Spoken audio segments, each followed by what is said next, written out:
81 Power Drink. Proud sponsors of Glasgow Rangers Football Club. We are not just an energy drink, we are lifestyle. Take the power.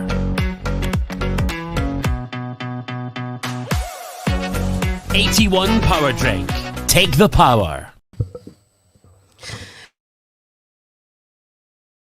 Podcast. It's Wednesday evening with my special host Stan Gordon. I'm Lindsay Glenn, featuring Rangers bars all around the world. Sponsored by 81 Power Drink, the official energy drink partner of Glasgow Rangers Football Club. Rangers without doubt taking power on the pitch, with 2p from each drink going towards our veterans. Don't forget to check out their website with the link on the screen and use our discount code BARS for Gers to get your 10% off. Also, we have our associate sponsors who have gotten involved with our amazing show: Staunch Freds, Teddy Bears Pins. Well, you know what that is, don't you? Or a lot of people will know what that is. Pink Gorilla Wall Art and Pie Sports. Okay, so keep listening in on the show as we have a fantastic prize giveaway in partnership with our sponsors, and we will be announcing the winner of the fabulous prizes a bit later on in the show. And remember, if you're on YouTube, give us a like and subscribe to our show, or if you're on any other of our social media platforms, like, comment and share. So now that I've got that out of the way, that was a bit of a tongue twister, let's welcome on to our show tonight. We have Robert from the Louden Bar at Ibrox. We have Jane from the Black Bull in Cambuslang. And all the way from Benidorm, we have Wilma from the Ibrox Bar. And of course, not forgetting Stan. How you all doing? I'm doing How is fine. you all? How is all doing? Fantastic. Very well. Absolutely Brilliant. Could I just say it's a Louden Tavern? Oh, right, okay. Sorry, we have the Louden Tavern from Ibrox. I expected a more professional approach, but I'm suffering. This is going to be some show tonight, I'll tell you. Right, so I'm just going to start our show off because I know we've got a blether on the show tonight. So I'll start with yourself. Can I call you Rab or is it Robert? I just want to be professional. Well, my mother calls me Robert, but she's dead, so nobody will take offence. Right, okay. So, right, Rab, how's the last 12 months been for you? Oh, it's been super. I've never had so much free time in my life. The business is not very good right enough. Listen, everybody's the same. It's more about saving lives than it is about worrying about money just now, although it's going to be a worry for everybody, isn't it? Mm-hmm. I mean, we're all sat around the table, we're all running pubs and everyone is suffering, but so is 95% of the country. So I think it's a bit crass to talk about money when people are losing their lives. Yep, definitely. What about yourselves, Jane? How has it been? pretty much the same. It's been tough, but we've all felt it tough. Mm-hmm. And it's a struggle, but you've just got to continue looking forward, focusing. Try to be a bit driven. Yep, definitely. Do you not think that the hospitality's had the biggest brunt of this unfairly?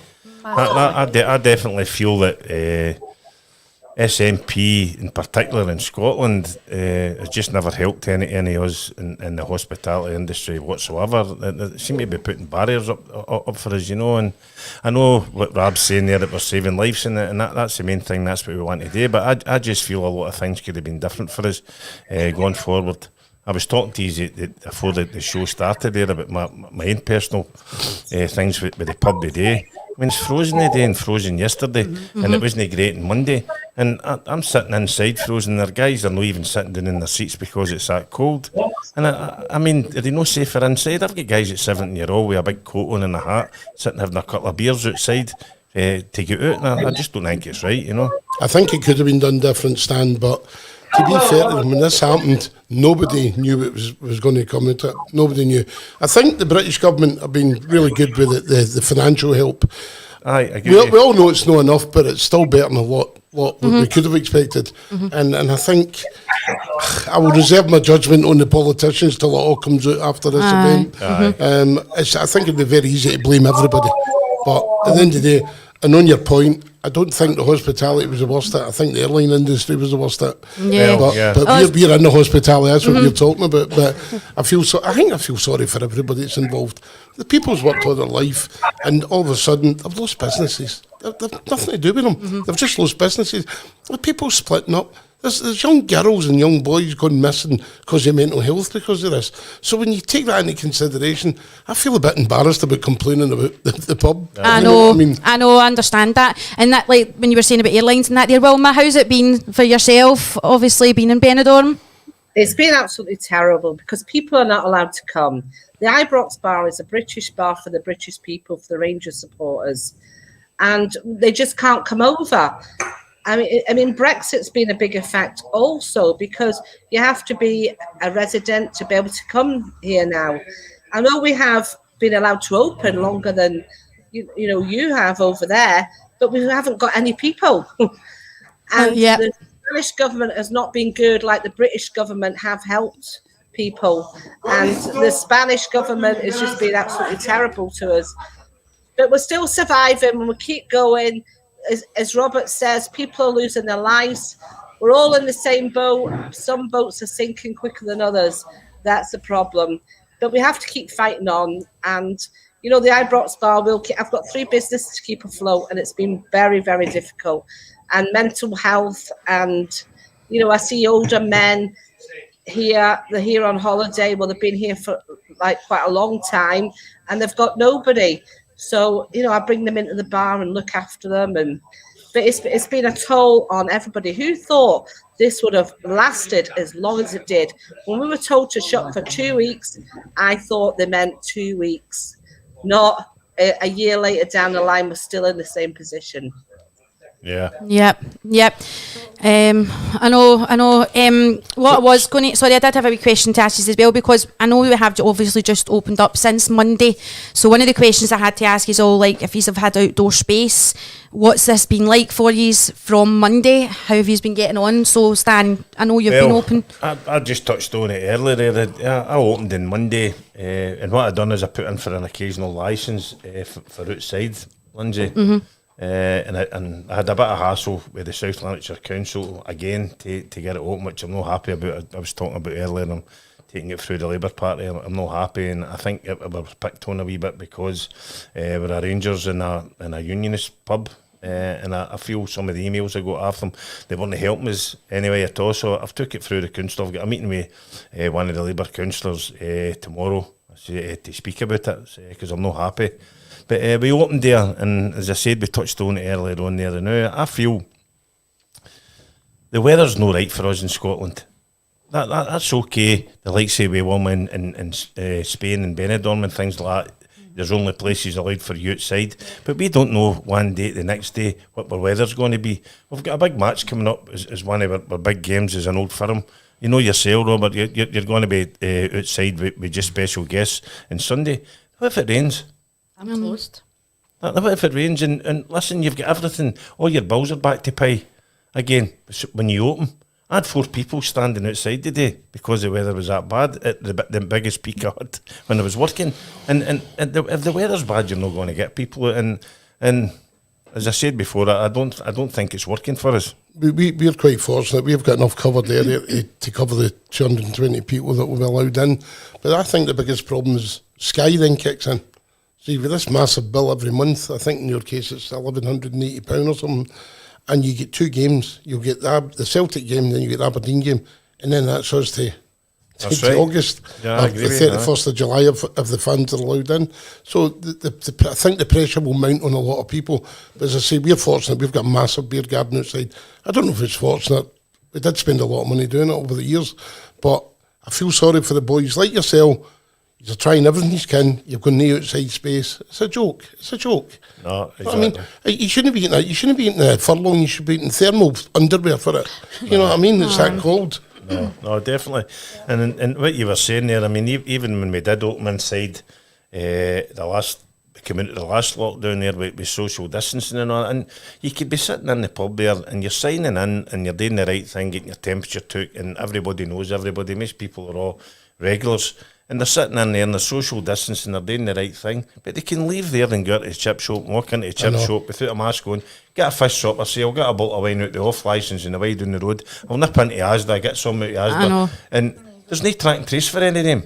But when we were open, we were track and tracing with everybody. The police could come in and say, or the authorities could come in and say to you, Listen, by the way, said, we've got a guy here that's tested positive when he's in here, and we could tell everybody it was in that day. But could anybody in Asda tell you where they were, or anybody in a fish and chip shop, or anybody in a... I think the problem with supermarkets, I don't think they should have track and trace. I think they should have crush barriers. There's that many people in it. Exactly. And you're going in, and the music's on, and they told us to stop playing music because it would spread. No, I'm sorry, I don't believe that. I don't believe that for 1 minute, that playing music or playing the TV in a pub helps cause spread of virus. I agree with you. And a thing I noticed, I know, we had the televisions on and you weren't allowed to turn them up to listen to the football, right? So see if you're in a pub, try it. If you're in a pub and you've got your tellies on and there's no sound, everybody shouts at each other and talks. They talk, I know. See if the telly's on and there's people listening to the game, they're not talking to each other. So it's worse. It is a lot worse. I think the problem with the politicians, both the UK government and the Edinburgh Assembly, is that they never ask the people that run the pubs. No, they didn't. No. They never says, what do you think? You know what I mean? No. And I think most people that run pubs would have said, look, shut the end, shut that, keep this open. And I think we'd have came and gone with them or come and go with them or whatever.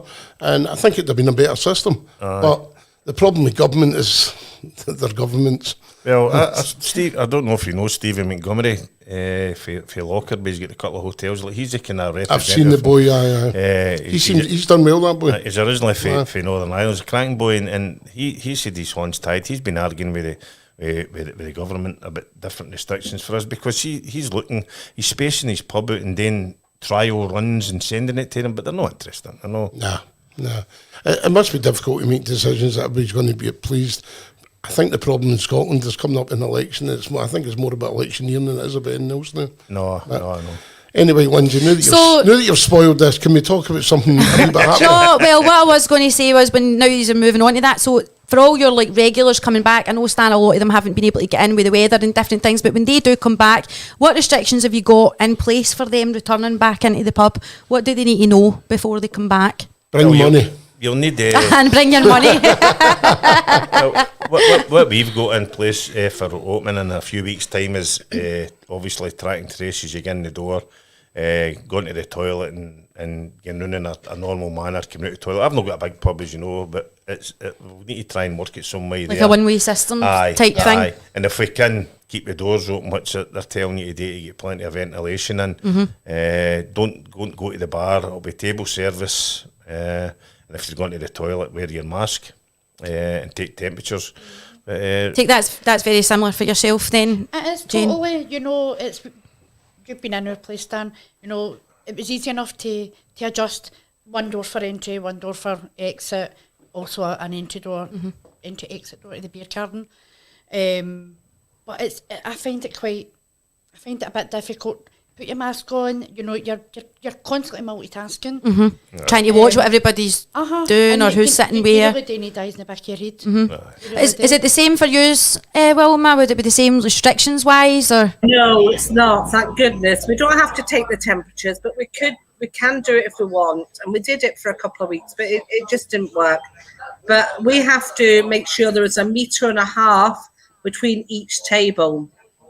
We're only allowed 30% inside the bar, 100% outside, as long as they're 1.5 meters between each table. They have to go outside from the beer garden to smoke, and as soon as they stand up, they have to wear the mask. Now, really, they should be wearing their masks if they're just sitting there talking.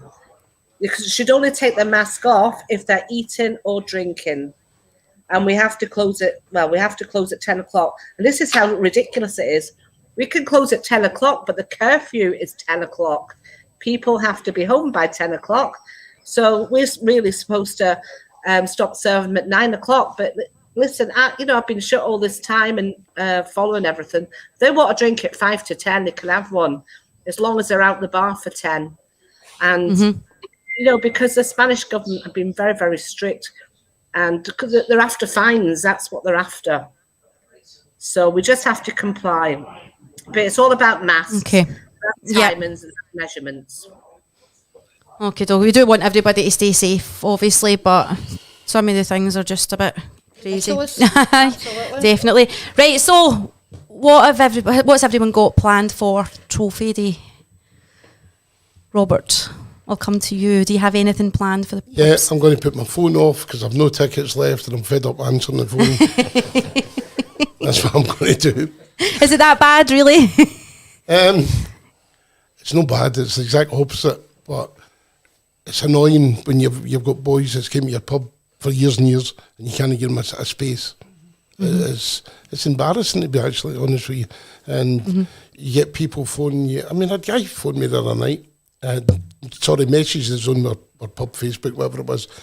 I'm a pal of such and such ex-player and Robert Marshall. So my daughter phones me and says, "Where's this guy?" I have no idea. Then we had people offering us £100 a ticket to get in. I said aye, but my daughter said no. No. No, I said, you can't do that. What you do is we'll give the tickets to everybody that were regulars on. I see Alec McCallum posting, and Alex, one of the lads that's coming. Right. And Ricky Neal, he's another one. He's a usual one. You never get rid of him. So we've tried to look after the punters that always come in the pub. And unfortunately, there's a lot of people coming in. And it's embarrassing. We really don't like doing that because we've built our reputation on being friendly, on being fast service, on the free pies or whatever. So you want to look after other punters. I think people want to be near Ibrox in Flag Day, and you're in the ideal position there. I'm in a good position where I've got the rooms up above, Robert. So my rooms are fully booked that weekend because everybody's wanting to be there. Course, and they'll probably I'm only 25 minutes to train. They'll jump the train, they'll go to Govan, and they'll spend their time and they'll come back. So I think Rangers bars wise, although it's only outside, I think it'll be happy days for us all. Stan, that's why I will afford stewards on the door and I'm not going near it. Well, how can you tell people you've known all your life you can't get in? I know. That would be really difficult to do that. Especially if somebody like me, because I'm quite loud or whatever you want to call it, quite outgoing. And you always try to help people, don't you? Yeah. But I mean, I'll probably not be there. I'll probably be at George Square getting to jail or something. I don't know. I've waited 10 years for this. Just a thing you touched on there. I mean, what you're talking about there, I mean, with the social distance in the pub, that's what I was thinking about there. I mean, I've got old guys in the pub here at 78. I've got two old guys come in. One's 87 and one's 86. How do you tell them to put a mask on and go into the toilet? I know. You know what I mean? Did they actually still go to the toilet? Well, no a lot. They're good lads, and you know what I mean. You're saying yourself, the one's out, Willie Black there, he's still a season ticket holder at Ibrox, and the other Bill Davy Campbell was a season ticket when he was fit to go, and you're looking at the guys and you're saying, I'm going to check him to tell him to put a mask on to go to the toilet. You know, it's hard, isn't it? He's fought in wars and everything. And I remember I made an old guy in Duke Street when Duke Street had a proper Rangers pub. And Jimmy Patterson was the guy's name, and he was actually at the 1928 Scottish Cup final, and he could remember every detail about it. So the TV came in one day, and the guy thought I was kidding him on. They interviewed him. Oh, Jimmy, he did nervous, but it was brilliant. I love old guys like that because they've been going to see Rangers before we even knew about them, and they're still going. And I love all that. I love all the Rangers fans that do that. I really do. That's great. I mean, I don't know if you knew, but I've done a book, right? I did. I got the advertising thing through. Right, I thought they were going to ask me for money. Just get 34 fans. You've got big Andy Smiling guys out there. And, I noticed they never asked me, but I suppose that was a good choice. And one of the old guys in the pub, Andy McBride's done one for Nuremberg in 1967. And see when he's telling the story about £24 for a flight and all that. And they all went to Glasgow to go and get the plane. They'd never been on a flight before, and then getting off the flight and landing in Germany. And it's amazing. Really, honestly. Stan, when I was a young kid, I had to go and get a year's passport to go to to Barcelona, and I'm sure this will embarrass my kids, but we got the money off the Provi. That's what we done now. They'll not remember that. And from a Christmas. And I know he doesn't hide it. Big Andy Smiley was the same. In fact, the whole of the East End was the same. I'm sure that's how the Provi made millions, right? And you went there, and it was the first time they're playing. You see, first time I was at Scotland was to go and see Rangers Newcastle. That was the first time I was on the plane to, and it was honestly, it was amazing. It was absolutely amazing. And what I remember most about it, and it's not even about the football, was opening the door of the plane and how warm it was. I'd never felt heat like that. There's millions of stories like that. If you see some of the old photos of Barcelona, I know. You see them getting out the plane, the Rangers fans. I don't know if you've ever seen it, and they've got suits on. That's right. Shirts and ties, That's right. big heavy jumpers, and they must have just opened the door, man. I know, but people who are young now, who travel everywhere to see Rangers in Europe, do not understand how difficult it was in the days to go to these places. Aye. Now, I mentioned a lad earlier that used to run the Bristol bus with Big Andy Smiley, Jack Clark. Jack was in Nuremberg, you know what I mean? And he says it was unbelievable. He says, honestly, it's like I felt as if I was invading the place rather than going to see a game. But I love hearing old stories for the old guys. I really do. You can't beat them. Definitely. Well, have you got anything planned over there for Trophy Day? Have you got anything we're going to organised? have a biggest party. We're organising it in the Orange Tree for now, because what we're finding is people are coming over to the Orange Tree, and if they can't get over here, we'll try and help them to get here, or else we send them to the Tartan Bar, because he's a big Rangers fan at the Tartan Bar, and he'll welcome them. But we've got big balloon archways and everything. If there's enough people in Benidorm, I will open the Ibrox. But last time it was open was a Rangers Celtic match 3 times ago, and I don't want to put doorman on. I had a doorman on, and I couldn't sit and relax, because we never do that to our customers. Have doorman on saying, "Sit, you're not allowed in. Sit down." I couldn't relax, and saying, "Get your mask on and go to the toilet," because I got fined 4,800 in July, so I had to be very, very careful. I don't want to go. I want to enjoy the day, because, as Robert said, we've been waiting all these years for this, so I want to enjoy it. So I'm going to have a big party at the Orange Tree. That's my plans currently. Things could change. Who knows? Sounds good, but it could change. What about yourself, Jane? Have you got anything organised? Still in the pipeline. Obviously, myself and Billy, the owner, we've been talking about it, but absolutely. I mean, your beer garden is quite small, but we'll do our absolute damnedest to have the best party ever. Sure, everyone will, yeah. Absolutely. And Be a I'll good be day. telling the staff it's comfy shoe day. It's like an old firm day. Comfy shoe day. Brilliant. Rab, one of the questions I wanted to ask you, like what's it normally like on match days in the Louden? Now, I have experienced it a couple of times myself, but that's not like every week. What's it like most weeks? It's obviously very busy, but see, honestly, it's not a difficult pub to run. It's not. We do have 18 doormen, even though legally we don't need any doormen. Well, I was going to actually ask you about that staffing and stuff, so what's that? Well, the thing is, we've got 7 entrances. So for people to feel safe, and they see doormen, they feel safe. Mm-hmm. And there's never, to be touch wood, whatever, we've never had any problems. And it's good, great atmosphere. I mean, it is, it's like, well, you've been in, yourself. It's a great atmosphere. We have a really good set of punters that come all the time, people from Fife, Inverness, Edinburgh, even Glasgow. You know what I mean? Yeah. We've got them from everywhere. And it's great. It really is we sort of run it in 2 sections. My wife, Alice, she takes care of the staff and all that sort of thing. Mm-hmm. And I sort of take care of the doormen and go around. No, you mingle about. Go around and bore everybody. So do you think it'll ever get back to the way it was? No to July. Of course it will. Listen, Yeah, see, once this is I finished, hope so. all the pubs will be fine. The crowds will be in at Ibrox. Everybody will be happy, and it'll be 56. You know what So I mean? you're staying positive. That's the main thing. I'm not just saying it to be flippant, but I genuinely do believe that people are desperate to go to Ibrox. You know what I mean? We're all sitting here, but I'm sure we're all desperate to go to Ibrox. Now, we've got 47,500 season ticket holders. Do you think they're all going to say, "Oh, see this virus, I'm just going to stay in house"? I know. No chance. Nah. Honestly, everything will be fine. And then I've got the new Edmonton House to open next year, which will be good for the fans because they'll be able to take their kids in, which is something that we don't allow. Right. They'll be able to take their kids in. So you've got all the lads that are travelling from far afield, like north of Scotland, England, Ulster, come over. They'll be able to go and get their kids, get something to eat, and enjoy the day out rather than, as Stan says, it's freezing cold here. They've got their kids and they're hiding under the stands with a bovril for the wee snack bar. So I think it'll be great. I think Rangers, to be fair, I think the board have been magnificent. I do. I think they've been magnificent. I think they've been. There must have been times when they thought to themselves, "We're just throwing money down a bad hole here." You know what I mean? And yet it's came through, and I think the board have been brilliant. I think give them another 3 or 4 years, and I think you'll be amazed at the difference in about Ibrox Stadium. I don't know. Well, you're near Ibrox, but you just need to look at the improvements they're making. But I mean, I remember getting into which is one of the best places, as you know, is getting into the member suite. I had a ticket in there for a right few years, and getting in there, and they had a tape along the carpet. They hadn't washed the windies. Truly and honestly, for years they hadn't had a windy cleaning, and it was just deteriorating.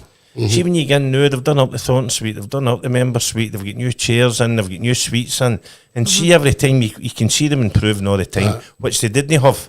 I think to be fair, Stan, we've got Rangers fans who are now in the board. Oh, aye. Rather than 100%. I don't want to use any word, but they weren't Rangers fans, real Rangers fans. Oh no. I think we have real Rangers fans who now run the club, and I think Stevie Wonder can see the difference. You know what I mean? and I think you've got to take your hat off to Dave King. He came in there, and a lot of people went, "Oh, he'd been here before," and what's his agenda? And the guy's went away and left the club, and he's a hero. He should be thought about for that. He saved us, and he's brought us back. Of course he should. He done extremely well. You know, you've got people like him, the Park family. Dougie Park, obviously. Then you've got John Bennett, George Latham, George Taylor. Barry Scott, Hong Kong. Barry, you know what I mean? We've just had Andy Gorham just posting up there. I don't know if you just seen it there. Great show. Hi Andy, how you doing? It's good to see him commenting on the show. Andy, you listen to this? Who's working your Twitter? Andy, get your backside back in the bull, pal. I've got a red wine waiting for you. Oh, there you go. Tonic as well. You're a bit too late. He was in mine. He was in mine on Monday. he was in the Stonefield Monday. Andy, in all seriousness, mate, it's nice to hear from you. I've not seen you for a while. Right, what I did have a specific question to ask you. Rab as well, yes, right, and it's a nice. Am I getting paid for this? If I'm not, you're not. Right, so don't call me or not. when Rangers won the league, right, and obviously there was all these celebrations in George Square. A lot of the damage was done to the benches, which we all know about and we heard about. So I have heard that you set up the GoFundMe page. Actually, this is a bit of fallacy. Right, okay. It was actually my daughter and my son that your set daughter it up. And your son. But they had to put a name in, and they phoned me and said, "What do you think?" I said, "It's a great idea. Go ahead and do it." Obviously, the two of them been brought up the right way, hadn't they? So they funded it, and we found out 10 minutes later another lad had done it. Right. He'd done it before us. Okay. So my daughter got in contact with the boy, and what we done is we have to bill. Okay. And my daughter had, I can't remember the charity of the week. Well, that's what I was going to ask. How did that come about? Was it the Anthony Nolan? Yep, I've got that Anthony Nolan charity. My daughter Melissa had read a thing about a wee boy needing a transplant or something. With stem cells or something. Yeah. And you know, anybody that reads something like that, your heart's go to me. It is. So she says to me, "Dad's all right if I nominate them rather than one of the normal charities that we all go for." I said 100%. A charity's a charity, isn't it? Yeah. Especially if it's kids involved. Well, maybe because I've got kids. I think anybody with kids would understand that point of view. Yeah. So that's why we done. And I'm not sure how much they got. I think it was about £7.5 grand. No, I did kind of research it. I did research it. So I've got here it was like £10,410, and that was split between Glasgow. That was split between Glasgow City Council and the Anthony Nolan. Yes. The charity that I'll just read this out what I'd researched. So it's the charity that makes life-saving connections between patients in need and strangers ready to donate their stem cells. So that's why you picked that charity then, because of that wee boy. And I do know that the amount of names they got on their list shot up quite dramatically. So really the credit, although I got all the credit, should have been to Melissa and Greg, to be honest with you. But listen, see if it helps any kids at all. I think it's worthwhile doing. You know what I mean? And I should say as well, for all the nonsense that was written about the Glasgow City Council, they were nothing but professional to us. They were very Yeah. helpful. I spoke to you about that, Rob. You did, Stan, because we wanted to do something that we couldn't do because of the rules. Yep. We wanted to get another bench for a particular boy, the boy that died in the, was it a golfer? Was it? Aye. And because of the specific rules, we weren't allowed to do it. You weren't allowed to. Well, we are going to put the link up for anybody who'd like to register to donate to that charity. We're going to put that up after the show. If you're interested, you can go on and you can donate as well. It costs them £40 for everybody that puts their name on the register. So that's what they need the money for. So anybody out there who's under 30, I think it is, get your name done. You might save a life. Yeah, fantastic. Amazing. Yep. Well done. So, right, folks, I'm just going to move on a wee bit. It's coming on to 7:30, so we're like kind of halfway through your show now. So now's the time you've all been waiting for. We're going to announce our fantastic prize giveaway in partnership with all our sponsors. So we're going to announce that just now for you. 81 Power Drink. Proud sponsors of Glasgow Rangers Football Club. We are not just an energy drink, we are lifestyle. Take the power.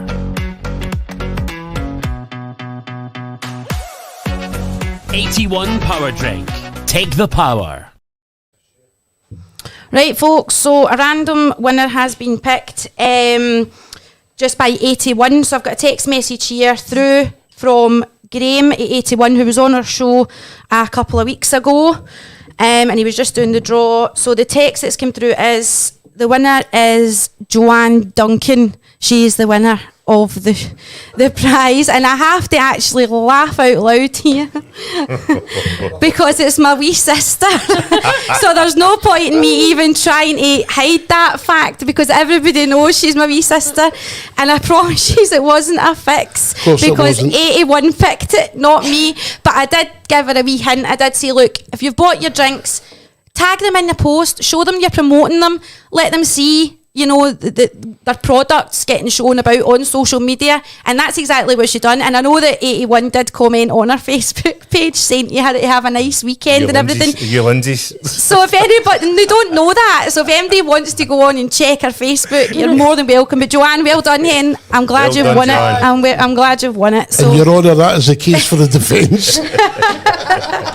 I should have done a wee drum roll there. I forgot to do that part. What would be better just saying is sometimes these people that run the raffles win them themselves. Well, I was going to say you get in contact with the show and I'll arrange to get your prizes to you, but I think that's pretty obvious I'll be able to do that. And it is my wee nephew's birthday tomorrow as well, so that's a nice wee... I saved you a present, eh? That saved a present, maybe. She'll be laughing at me now. So, folks, if you would like to see more giveaways on the show, all you have to do is subscribe, like, share and comment across all our social media platforms. And the more interaction that we get on the show, the more prizes we'll get donated, the more prizes we'll be able to give away to you all if you're all enjoying the show. Just subscribe to everything that we're doing. So that's fab. So we'll move on now. I'm so happy. Oh, God. Right, okay, where was I? I'm actually totally lost now with that. Right, let me see, where was I? Right, so... You were going to do the prize raffle? No, I've done the prize raffle. I want to come to the Ibrox Bar in Benidorm again. That's what I wanted to do. So my Stan was saying to me that you've had quite a lot of Rangers legends and stuff visit the bar, including Gaza and Fernando. What were they like? Well, Fernando, it was very good, but very sad too. Because everybody wanted to support him. And we were lucky enough to have his 40th birthday in the Ibrox. And he was absolutely brilliant. Although he was ill, he was absolutely brilliant with everybody. He made sure everyone got the picture taken with him. The family was there. They interacted with everybody as well. And Stan was there for his party. And so was Nancy Lowen. And you know what? We had a ball. We raised a lot of money for Fernando. And we had his party there 2 years running. And we raised money for him. And on the third year, he was too ill. He couldn't come. But his wife came, and a wee girl, Isabella. And, you know, we raised a bit of money on the night as well. But we're so honoured for him to be there. Yeah, that was it was a fantastic weekend. Actually, It was brilliant, absolutely brilliant. The fans love him. Gazza was different kettle of fish. He was don't get me wrong. He got a shock when I took his hand and pulled him through the crowd. He did not expect it to be like that, and he was a bit scared, I think, because everybody around the stage. He's Gazza. We got what we paid for. He did again make sure he got his photograph taken with everybody, and he was good. But Fernando was the one, and I've had older players there as well. I've had Alec McDonald, who's a very good friend, and was so sad that he lost his wife, Chrissy. Quinton Young. He was, it's not so famous, but it was lovely to have him and Alec there at the same time. And, people got a photo opportunity with those two together. And also had Andy Gorham there as well, who done a good job for us as well. Kept all the, everyone happy. Drinking his red wine. And he used to have a jug of one of my cocktails for his breakfast every morning. But, we're very honoured that we do have them in the bar, and I love seeing them. And we were going to bring more over, Stan, weren't we, in May? And yes, we were, the COVID hit us, and we couldn't do it. But that's what the people want. I like to treat them every year. Even Derek Parlane, we had Derek Parlane. What a gentleman.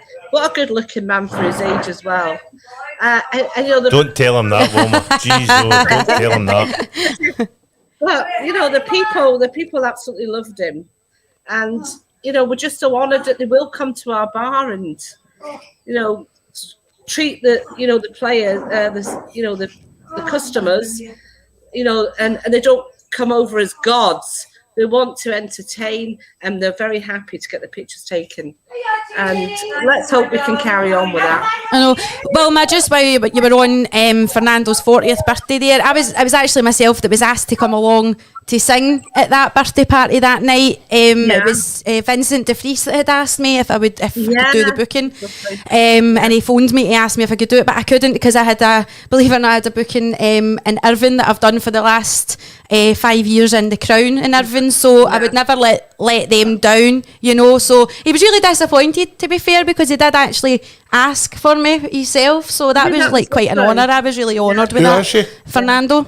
To sing at his 40th birthday in Benidorm, so I was quite honoured at that. I had to sing for you. It's so hard to get people that do loyalist music in Benidorm. It'd have been fantastic if you could have come, but we do put you on quite a lot on the Ibrox, so you're not there physically. There you go. So, put you on YouTube, put you on the big screen. It's fantastic, and it'd be nice if we could get you over there sometime.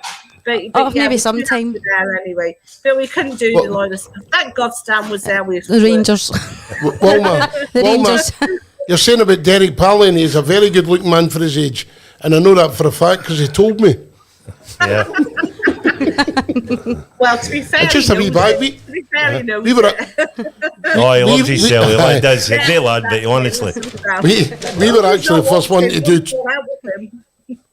We were actually the first ones to do 2 nights for Fernando, and we done one a year later, and the deterioration was sad. It really was. It was sad. Lovely guy. I mean, see the first night he was there.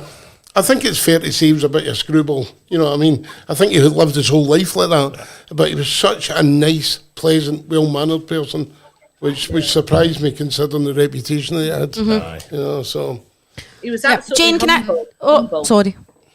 Yeah, he is. And I used to crack him up because I'm one of the ones that will go, right, we're going here and we're going there. And see, because of that illness, I didn't understand. He couldn't understand that. No. He had to get himself, he got up in the morning getting ready. And it's no fair, but I've seen honestly, the TV programme. Because we're going somewhere. And he had to go through a routine to get ready and all that. And I see the laughs we had, and he would just shake his head at me, and I'm running about, pacing about. I want to be on the go all the time, some stuff. It's a real shame, isn't it? For anybody that suffers with that illness. It's heartbreaking. So, because he was a football player, they got a PR out of it, didn't they? I mean, the rugby player in England, he's the struggling same. and all, It's a shame. It's a real shame. That's when you appreciate your own problems, because they're very little, aren't they? Aye. In the real world, there are not a lot of problems. No. I just want to come to Jane a wee bit. I know I've just been told it's the pub's 40th anniversary this year. Congratulations, that's so excellent. Excited. Can I also say Billy Cowan, the owner, who's had it for 40 years this year, as you know him, Stan, he's actually celebrating his 70th birthday this year as well. So between 40, 70, and 55. There you go. I don't think we're going to have a roof left. I really don't. No, definitely not. Brilliant. No, that's excellent. He doesn't look that age, does he? He actually doesn't look his age. He doesn't, no. He's quite able. Actually, his age is a bit of a tender point. We don't really. Actually, I don't know him. I'm just trying to boost him up here to get my turn. You know something? I'm not wanting to say too much, but I remember getting in there for a drink before he had it. So I'm not wanting to give my age away, but honestly, what age are you? they actually used to have a band hut out the back, and the Newton Truth Defenders used to practice out there. Did you go in when it was a and you weren't allowed to up swear. in the stair? You weren't allowed to swear. I wouldn't Sammy. bother us. And Nobody you swore swears you in get the put pub back anyway. in. Honestly, I'm not kidding. Old Sammy. It was very, I'd very love to have strict. met that Honestly, man. honestly. Have you And, planned anything for your 40th? Like anything? We're going to be planning something soon. Right, so you've not got anything going, planning right now. You're just I need to speak to Billy's other half. Right. Good lady first. I'm meeting up with her on Sunday. So, yep, hopefully. One of the other questions I was going to ask you, because I've not really spoke about the Black Bull much, but see just where you've been on the main street, do you get any competition for any other of your local Rangers bars? Do you know what? Cambuslang, there's loads of pubs and clubs and stuff like that, but we're all quite unique in our own individual ways. Any other pub comes and asks for help? Absolutely. You know, I get brought up, look after your neighbours, you never know when you're going to need them, and I would expect the same back in return. Of course. You know, but as I say, we're all unique, we're all individual. You know, and we support each other. Do you have any like Rangers buses leave from the pub? Yep, we do, at least from the whole park, and then it picks up down at the Bull as well. Oh, that's fantastic then. Yep. There you go. Brilliant. We don't have a home bus. No. Do you have an away bus? We have a supporters club, and they all go in sort of cars and all that. Aye, so it's quite a few. I think there's about 60 on it or something. Decent amount. Aye, that's decent. They're all false names just to get extra tickets. I think nowadays it's quite hard ticket wise going away from him to I think so, years Stan. ago. I stopped going to away games years ago, so I don't really get involved in When that. when I ran the bus years ago, we used to cracked me up. You maybe had an away game against Aberdeen, and they would give you 8 tickets, and then we would play St Mirren on a Wednesday night, and they would give you 40. I know. You're inside the grunt trying to sell the tickets. See, you're talking there about no swearing. See, when I was a kid, we used to go on a bus called the Ramsey Rangers supporters bus, which is where we. One of the guys died in the Ibrox disaster, and it sort of fell away after that. And one of the rules I always remembers, I was only a kid, but if anybody swore, they'd shout out Rule 6. And it was about 3 years before I realised the Rule 6 was no swearing on the bus. I never knew what rules. And it just shows you how much things have changed. Aye. You know what I mean? And we used to always go, well, so say we were the Bristol bus at the time, and we would pick up boys from Bathgate and one of the, Steps, aye. we would share a bus to go to away games. So this fallacy about the buses have always been stowed for years and years is a fallacy. No. Because we used to always have to share buses just to go to the games. Well, you'll remember yourself. I remember going to Aberdeen, and it was 5 hours in the days in the bus. You stayed overnight in Aberdeen. And see, in the days... That was my holiday. See, in the days you were welcome. But I mean, going away up as a teenager in the bus, and you stayed overnight, and in the morning all the older guys would go away down and get the fish for the fish market before you went home and all that. And all the pubs had you... And then you get back to the early 80s, and you go up to Aberdeen, and they don't want you in the pubs. That was fair game. And they're herding... That was fair game. But they're herding you onto the bus, and you're away, and they don't want you in the pubs. But in the days when you travelled away from home, you were welcome. We went to the bus, used to leave at 1 in the morning, just what you're saying, and we would all go to dancing. So you're 14, you were 18, 19, everybody went to dancing. Can't remember the dance, it was right at the shore. The Metro. No, I probably went to the young one, you probably went to the older one. And you just see everybody going with each other. There was no hassles at all. And you had to walk back down to the harbour to get the buses because that's down Market Street again. That's right. And now they go up, they treat you as if you're an escaped prisoner. No, exactly. You know what I mean? And I wouldn't give them the money. A lot of places are the same. I'm the same as you. That's how I kind of stopped going to away games, and that was the reason, because you don't feel welcome travelling to some of the away games now. See, about 2 years ago, we played them on a Tuesday night, the end of the season, the league was done, there was nothing in it, so tickets were plenty. So I says to Greg, well, I'll come with you. So we went up, and I said, just park there, at a cracking spot right next to the motors, and so came out, usual ticket in the window, right? So we're right next to the ground, but it was a great parking space. So we get out the motor, and the porters, about 20 police at the end of the game, and they're all standing looking for a reaction because all the other cars are away and yours is the only one sitting there with a ticket on it. And I went, I've not been here since 1987, since Graeme Souness won the league here. I said to me, we were treated badly. And now I'm up here, 30 quid, and I've got 20 police watch my motor. This is different class, isn't it? They've seen the funny side. Stan, I've always wanted to ask you this, right? Because obviously you have booked me a few times for the Rangers Legends functions and stuff. But I've never asked you this. Who is your all-time favourite Rangers player? I thought you were going to say singer there. No, not so. You better have said me, that's for sure. That's a hard one, by the way. I thought it might have been. Put you on the spot here. Make it easier, you can have three. You have, believe it or not, and I would say in the late 70s, I loved Alec MacDonald in the middle of the park. And then I've got to say, my wee pal Ian Durrant after he fought out with me. But no, Ian Durrant, absolutely. I love my midfield players, Trevor Steven, but Alec MacDonald, for a guy that it was just a local to Ibrox and came through the junior setup and came to Rangers and was such a success. Alec MacDonald for me, definitely. Fantastic. Now I know that. That's good. Did you see my picture I had put up before me with his cup winners? Aye, medal. I did, that was the real one before he lost it in Benidorm. As far as I know. What about you, William? Wilma? Oh God, that when he lost that medal, that was unreal. I've got a wee story to tell you about that. He came in. Just tell us your favourite player. We're running out of time. It's all right. Keep going. Right, and he had it. And he always wore his shirt undone, and it says, "Alec, you shouldn't go around like that, showing that medal. Somebody's going to steal that." He went away up. He was going up to check out an apartment block that the Kirkintilloch club was going to book, and he went away up there. And when he was up that hill, they just took it off his neck, and he ran like mad after them. You couldn't catch them. Came down to the bar. I phoned the police, and the police. I told them, because you know how the Spanish love the football, very passionate. Told them about this medal, how important it is. We had about 50 police come down to the Ibrox Bar, and they did everything to find it, but they ain't going to get one. Them gypsies got it. And all we had for him to wear, because he'd lost his shirt, was a pink shirt from the Chinese shop, and he wore that. But he came back, next time he came, and he had it signed by all the Rangers players, this old pink shirt from the Chinese shop. And, I'm so glad he got another one, because he absolutely loved that. He'd take it off for people to touch and get the picture taken. He wore it day and night. Oh. But and you were able to get one back. I got so one. Who's your favourite player? That's what I'm waiting. My favourite player? Alec MacDonald as well. We Doddy. Yes. We Doddy. Because you stole his medal. I did have it on the neck just before it got stolen. Go on, Rab, what about you?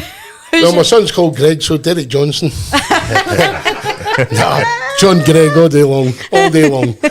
No even a second thought. I'm not saying he was the most skillful player, because Greg will tell you himself he thinks it was Baxter, and I don't think any older people would argue with that. But yeah, he was Rangers, you know what I mean? He's Rangers through and through, and to this day he's still Rangers through and through. No, I love the guy. I still love him. I know a lot of people, he's not listening, a lot of people think he's a crab at all get, but he's actually really, really funny. He's just got a dry sense of humour. Very. You know what I mean? Aye, and he's a lovely guy, and I couldn't have picked a better player to call my son after, so... There you go. What about you, Jane? I won't leave you out. Oh, Davy Cooper. Davy Cooper. Absolutely. My hero. It's what I grew up with. You know, he's just Davy was brought absolute. up next to Blantyre, as you know. But that's how he was called the Moody Blue. If you wanted to see Davy Cooper to get an autograph when we were younger, he got him in the bookies. You know what I mean? That's what he wanted to do, you know. And, he was brilliant. I only ever met the boy once, and I had my two nephews over at Ibrox for a tour, and Stan Anderson, old coach. I mean Stan very well, aye. He was a Burnbank man too. Aye, that's right. I'd arranged it through James Mortimer. Stan was his pal, and I took my two nephews over, and he said, who's your favourite player in the tour? I'm Davy Cooper. And Stan's went, oh my God. I said, what? He says, see if he's not in the mood, he won't even talk to them. You know what I mean? So he comes through the door and he says, Davy, two boys your favourite, any chance of signing autograph? And he took them round the tourist cell. Right, he done everything for him, and Stan says to me out the door, you know, you only done that to make me look a liar, you know that, didn't you? Stan used to run him in every day to work because he never had a driving licence. I'd like to have known them, because I think he'd have been a very interesting boy, you know what I mean? I mean, he was brought up in Burnbank next to Blantyre, but they were blessed with players for a wee tune. You had Jock Stein, Bobby Shearer, and Bobby Shearer was up Jock Stein, aye. Jim Bett. Aye. They were all. That's my dad was brought up. Stan, you've met loads of players, same as myself. Who's the one you were felt overawed with? That's him, man. Aye, overawed. Who's the one you thought, my God, this is so-and-so I'm talking to? Graeme Souness. I might be as well. See, before you do that, that's what I was just about to say, right? Because I've got this as well to ask you, right? So Stan was telling me that you're very good friends with Graeme Souness, is that? Listen, he always drops my name. I'm just an acquaintance. Right? I do know Graeme quite well. Aye. You do, just quite well. Quite well. Listen, you never know people like that really well. You know what I mean? They've got their own circle, haven't they? And although you're friendly with them, you're never going to get invited to their daughter's weddings or anything like that. You know what I mean? Yeah. But I think it's fair to say that he's quite friendly with me. Aye. Stan, remember the time that we had Graeme Souness in Blackpool? He phoned me the next day. Honestly, I'll tell you, Lindsay, I must have interviewed, and I'm not just saying this, maybe about 60 different Rangers players, maybe more than that, right? And done some of them maybe 8, 9 times. Aye. And I went in that night, and no, it made it worse. I was drinking with the goalie in the afternoon, and he kept saying to me, "You're doing a show tonight, I'll be all right." And then I went back to try and get an hour's sleep. I couldn't sleep. And then I met him, and I started getting all nervous, and I'm never like that. So when we sat on the stage, Lindsay went up and sang a couple of songs. We got our dinner, went up on the stage, and they had 3 seats, and he's sitting in the middle, and I'm there, and me, Gerard's sitting behind him. So when I'm interviewing him, Gerard's behind him making faces and all that, right? And I started sweating. And I came out with one of the most stupidest questions you could. It was something like, when did you bring Walter Smith up for Manchester? And he went, what? I said, he brought him up, that was a great stroke, and he took the mic off me and he went, Stan, you're not doing too well here. He goes, do you want me to interview you? This isn't happening, right? And I'm not kidding, I melted. And it got worse after that, but everybody's laughing. So it was good on the show because they're laughing at me right enough, but I come off and I went, oh my God, and he came here and he shook my hand, he came here and shook my hand after it, and he said, that's the best interview I've done. He goes, that was brilliant, and I went, aye for you. He just actually took over the whole that kind of night, didn't he? He actually ended up just... Well, do you know, I'd been pestering him for 20 years to do a Q&A, right? He never done them. And I think he thought I was a stalker or something at the end up. So, it was, cut a long story short, he arranged to do it. So, as he got, I says to him, look, I'm a wee bit zany, I like to laugh and all that. He said, oh, I've been told, say what you want. I said, you sure? He says, aye. So I said, before I introduce my guest, and he's got cars. He said, oh, what's the matter? I said, this guy played in Liverpool, you know, like they're for stealing hubcaps. And he was absolutely brilliant about it. He really, really was. And I sort of kept in touch. I've done about 5 or 6 nights from the... In fact, it was John Patterson that asked me to get him for Blackpool. Aye, honestly. And he phones me at 7 o'clock and he says to me, where am I going tonight? I said, Blackpool. He said, no, I'm in Blackpool, but where am I going? I said, I've not got a clue. I says, I'll phone John. So I phoned John and John told me where it was. And so I phoned him back. I says, Lang, and he phones me the next day. He says, you got a pal called Stan? I said, oh, depends what you're going to say. Right? And he says, mate, I remember you won the league at Kilmarnock.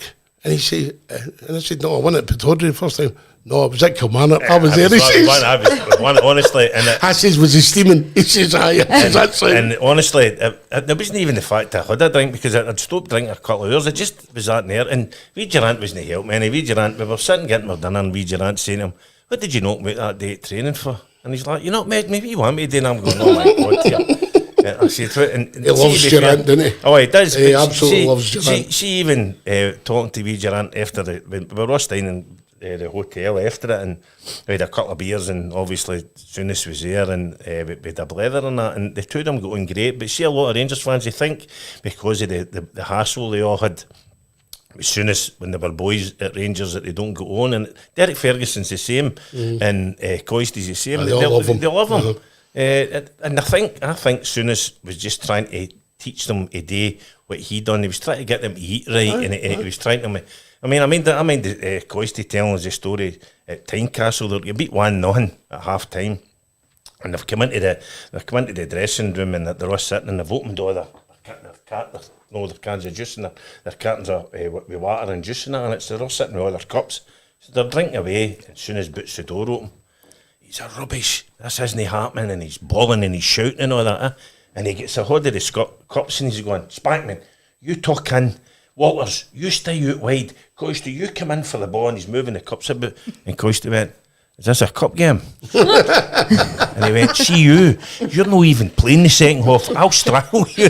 You know, and he couldn't handle that, because he was a serious manager, and he was trying to teach that into them, but they were just full of fun. Somebody asked him how much money in total he'd find McCoist. He says, see, if I tell you the truth, I had him in my office about 30 times.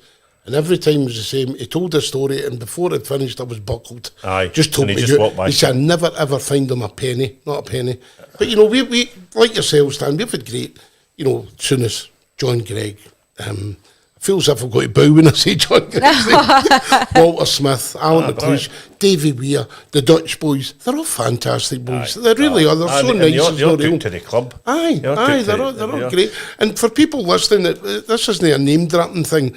Stan knows what I'm talking about. He's done millions of them. It's so good when you're comfortable with them, innit? And you know yourself, right? See, like say guys like Arthur Newman, Big George, Amoruso, and guys like that.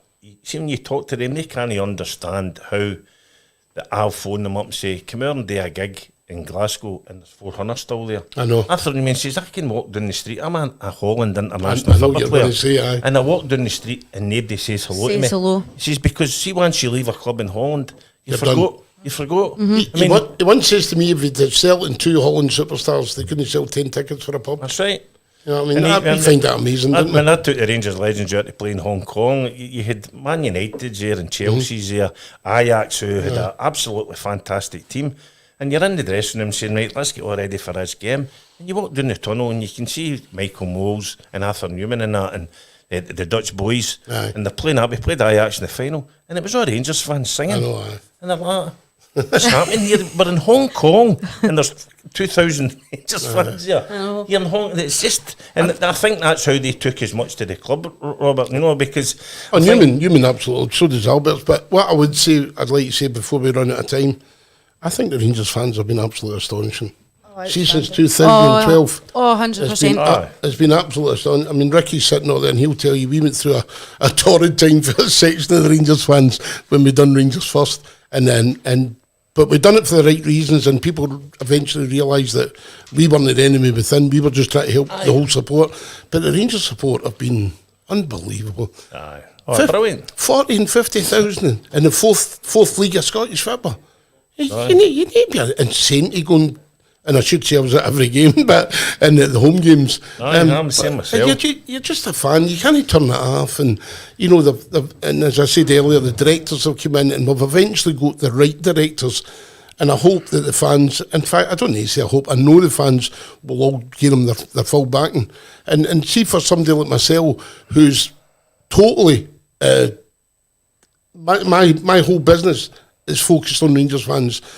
It's amazing the feeling you get when you see them. Honestly, it's amazing. There's so many nice guys I've met all the years, and lasses all the years in the Louden. It's honestly, see if you could just bottle the atmosphere. I would never need to work a game in my life, No, honestly. no, it's great. They're fantastic. I hope I'm not coming across as some sort of bum licker here, but honestly, I have so much admiration for the fans, it's unbelievable. Well, I can remember walking down the street when we were playing teams like Brecon and all that, and you're walking down and you're walking down to the pub and guys are meeting you in the main street. Who's playing today, Stan? And I'm like, Don't know. Don't I don't even know.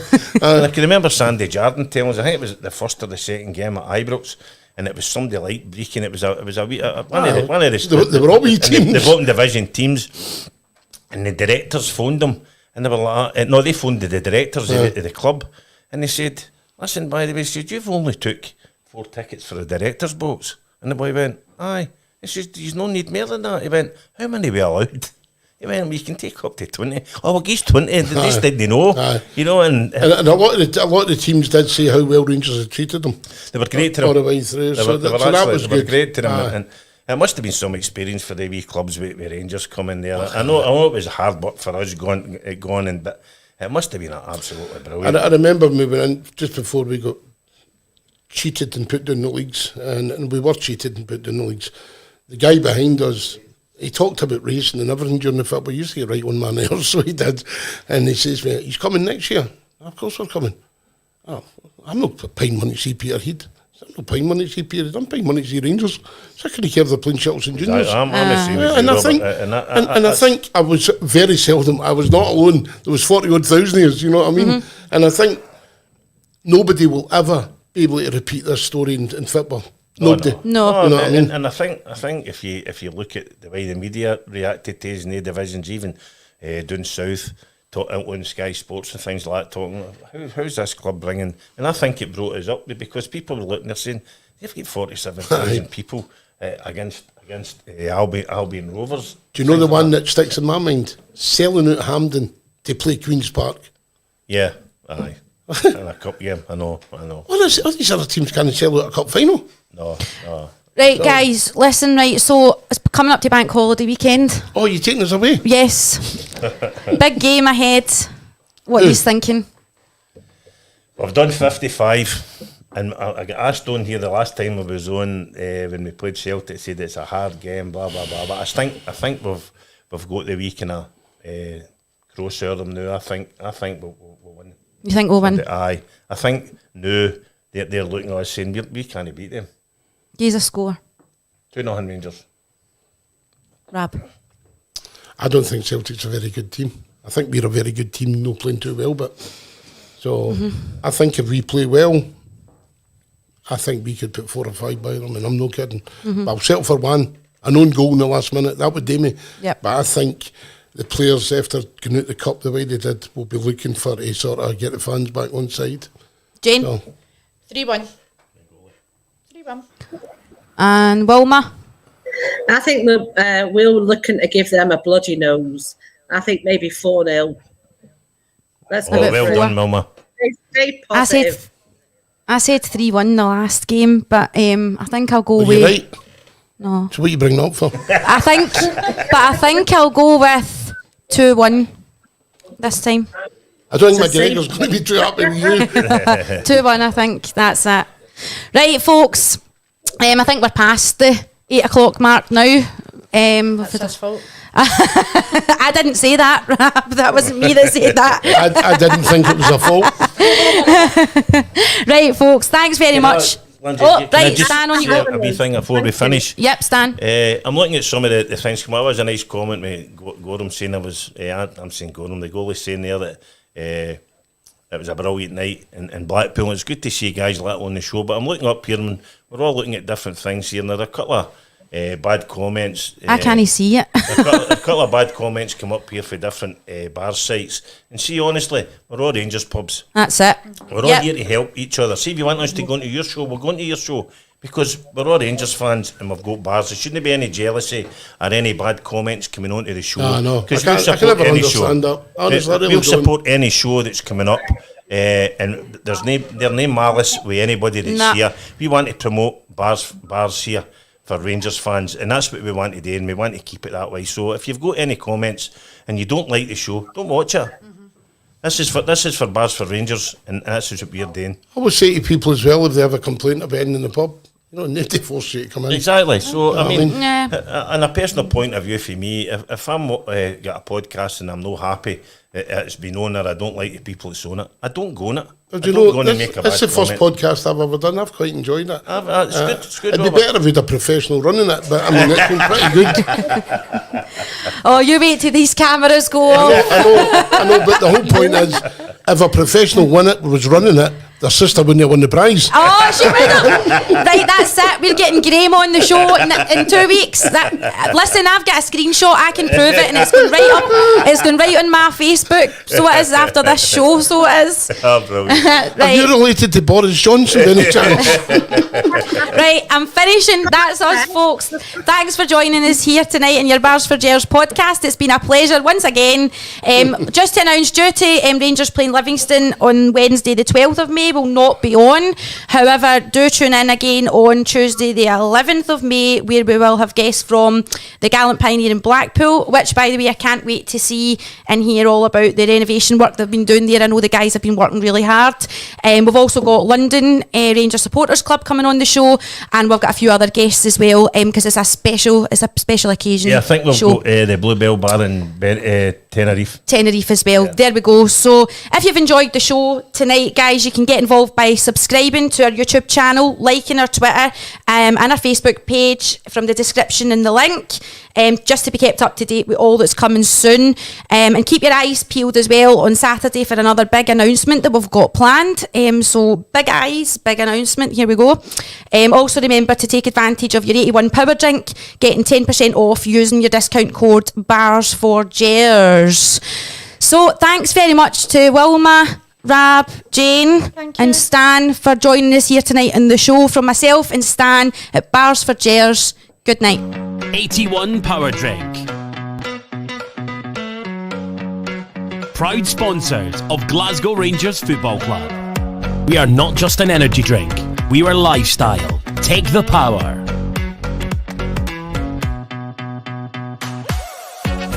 81 Power Drink. Take the power.